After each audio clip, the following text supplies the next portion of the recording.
जयतु जयतु जयतु जयतु जयतु जयतु।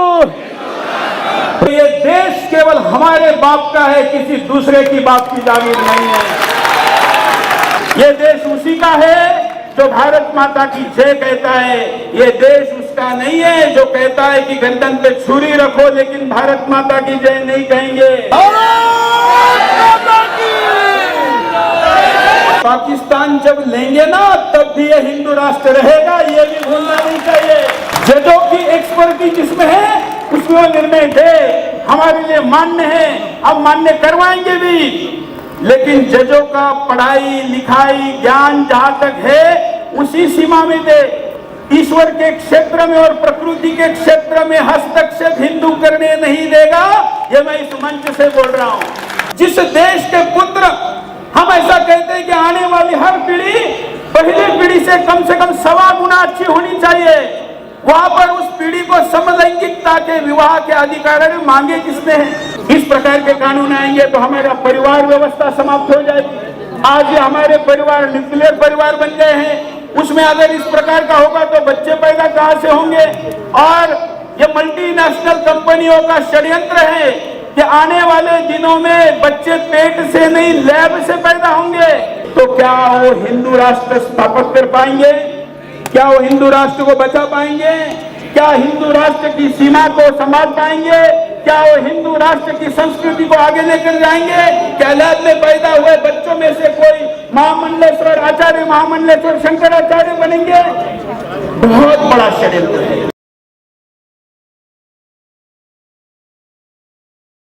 हमारे बाप के घर को, बाप के संपत्ति को, पूर्वज को संपत्ति को हमने किसी को मनुष्यता दिखाते हुए आश्रय दिया, यहाँ रहने दिया।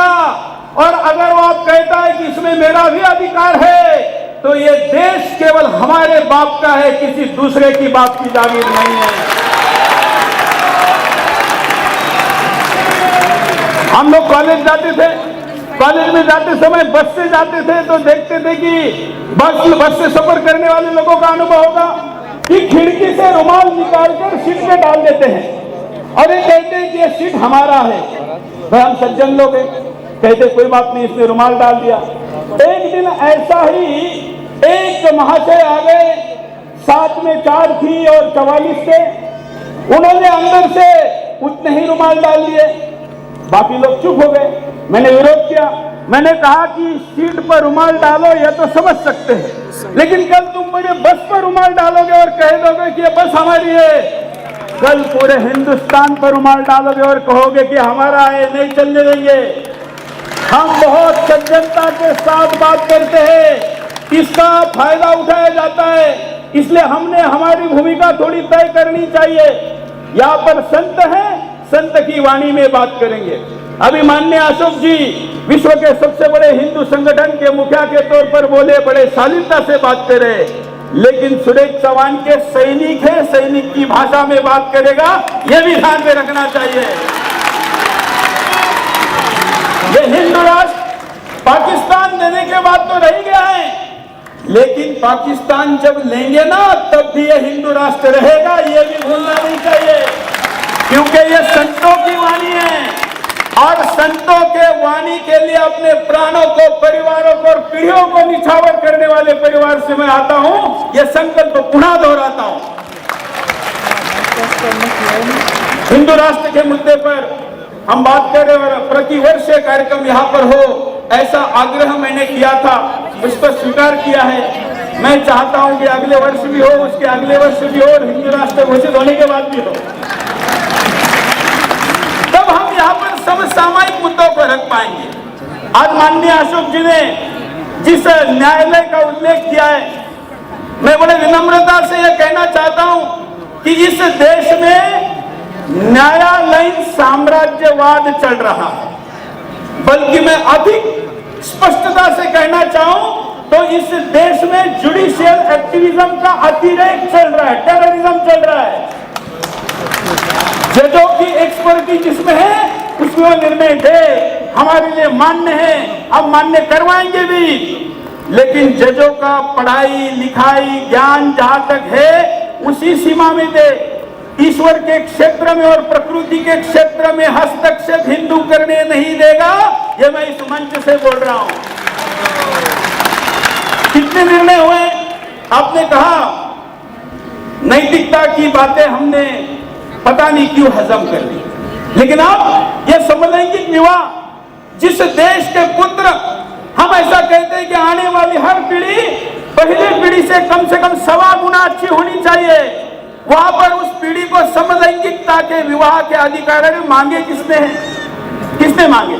मैं वो जो LGBTQ के बच्चे हैं ना, मैं उनके प्रति सहानुभूति रखता हूं और उनको आश्वासन देता हूं, हिंदू राष्ट्र में उन सारे बच्चे जिनके साथ निसर्ग ने ऐसा व्यवहार किया है, उनके साथ न्याय होगा, उनका एक्सप्लॉयटेशन नहीं होगा।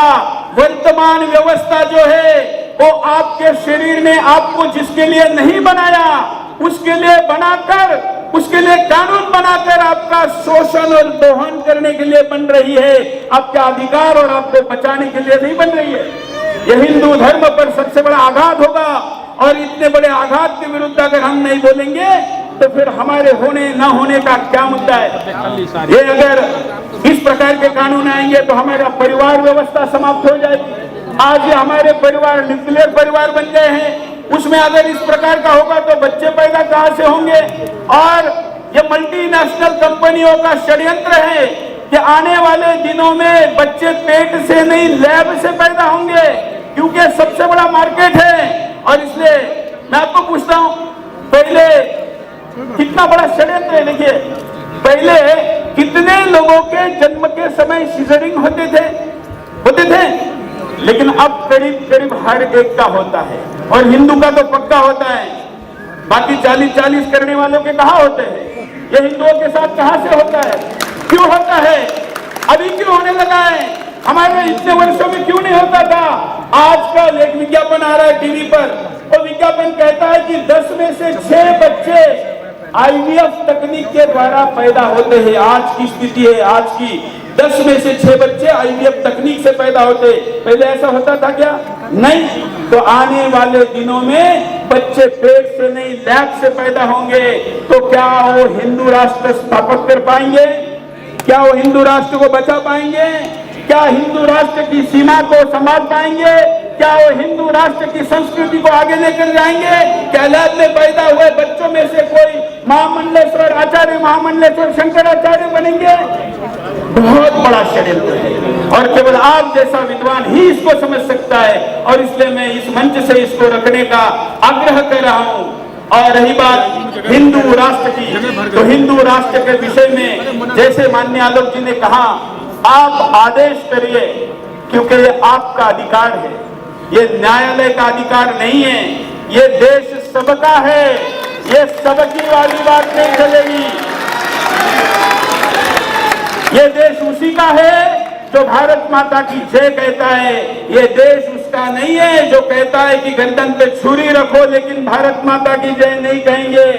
अरे छुरी भी हम ही चलाते थे, तलवारें भी हम ही चलाते थे, और ऐसे तलवारों के कारण तुमने पतलून बदली है, भूलो मत। और इसलिए ऐसे सभी लोगों को भी इशारा जाना चाहिए। मैं सुदर्शन परिवार की तरफ से पुनः वचन दोहराता हूं कि आपके द्वारा दिया गया आदेश 100% जमीन पर उतरे, इसके लिए हम अपने समय का हर क्षण और जितना भी आवश्यक परिश्रम होगा उतने परिश्रम के पसीने का हर बूंद, और बलिदान की जरूरत पड़ेगी तो खून की अंतिम बूंद भी आपके चरणों में रखेंगे। मेरे पीछे आप सब एक बार 3 बार हम नारा लगाएंगे। मैं कहूंगा जय तू आप कहिए हिंदू राष्ट्रम। और एसी में बैठकर हिंदू राष्ट्र न होने के षड्यंत्र रचने वालों के कान में गूंजना चाहिए, इतना बड़ा हो। जय तू जय तू जय तू जय तू जय तू जय तू। प्रणाम।